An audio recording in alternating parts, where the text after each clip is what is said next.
All right, today we're talking about Pixar's Lightyear, and not just the movie we got, but the incredible, sprawling cinematic universe it was supposed to kickstart. A universe that, sadly, was lost before it ever really got off the ground. I mean, this was the premise for Pixar's 2022 film Lightyear, and it was so brilliantly simple, right? A pitch that seemed like an absolute can't-miss home run. This was supposed to be it, the epic sci-fi adventure that made Andy, and all of us, fall in love with that space ranger. You know, a massive, cinematic origin story for one of the most iconic heroes in animation history. Yeah, but something just didn't click. For all its ambition, the movie didn't quite land with audiences. People were kind of confused about what it was supposed to be, and because of that, it really struggled at the box office. And look, they went all in on this. We're talking a massive $200 million budget. That's a huge vote of confidence from Pixar. But it only pulled in about $226 million worldwide. And once you factor in all the marketing costs and everything else, well, that number makes it a pretty big financial disappointment for Pixar. So in our timeline, that's pretty much where the story ends. A really fascinating idea that just never took off. But, and this is the fun part, that's where our story really begins. So, let's play a game of what if. What if we imagine a completely different timeline? An alternate reality where Lightyear wasn't just a modest success, but an absolute smash hit that completely changed the game for Pixar. Okay, so in this other reality, the success of Lightyear unlocks this bold new strategy. The Toy Story Cinematic Universe, or, the TSCU. And the idea is, it's so good. It's simple, but totally revolutionary. Every single one of Andy's toys is actually merchandise from its own blockbuster movie franchise. So you're asking, how would this even work? Well, with Lightyear being a runaway hit, Pixar just starts greenlighting a whole new slate of films. They'd give every single one of Andy's favorite toys their own epic origin story on the big screen. First up, Woody, of course. But forget the cartoon we know. This is a live-action epilogue to his old 1950s puppet show. Just picture it. Something really gritty and heartfelt, kind of like the movie Logan, but with that classic Americana vibe. It's all about a forgotten hero, a fading icon being rediscovered by a whole new generation.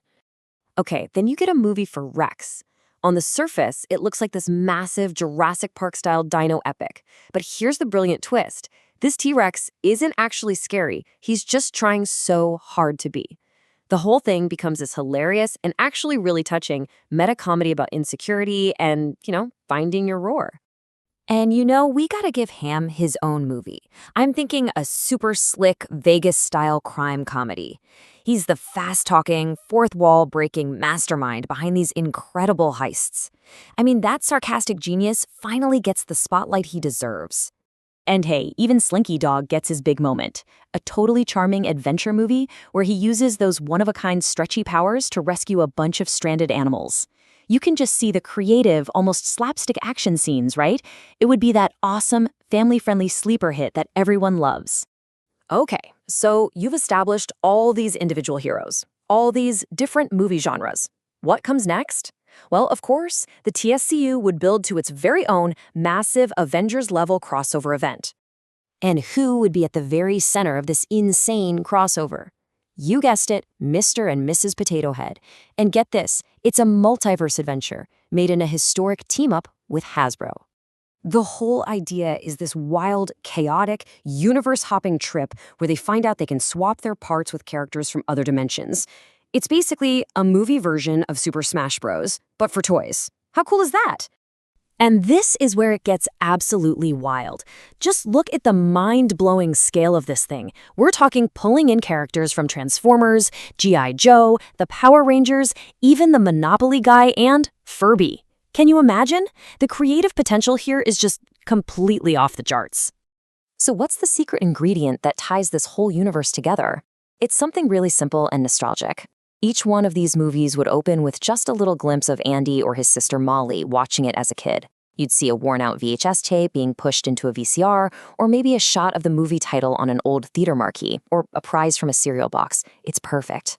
So, okay, why is this whole what-if idea so cool? Why are we even talking about it? What's the big takeaway from all this? Well, It's because this alternate reality for Pixar would have pioneered a brand new way of telling stories. It's built on this idea of diegetic franchises, which is just a fancy way of saying stories that exist inside of other stories. And that approach, it would feel so much less like a cynical corporate expansion and way more like we're rediscovering the magic of childhood imagination from the inside out.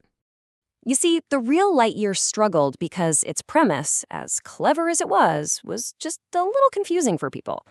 But this imaginary universe, it gives every single toy a crystal clear reason to be a legend. It makes them all matter in a whole new way, and it just leaves you wondering, wow, what if?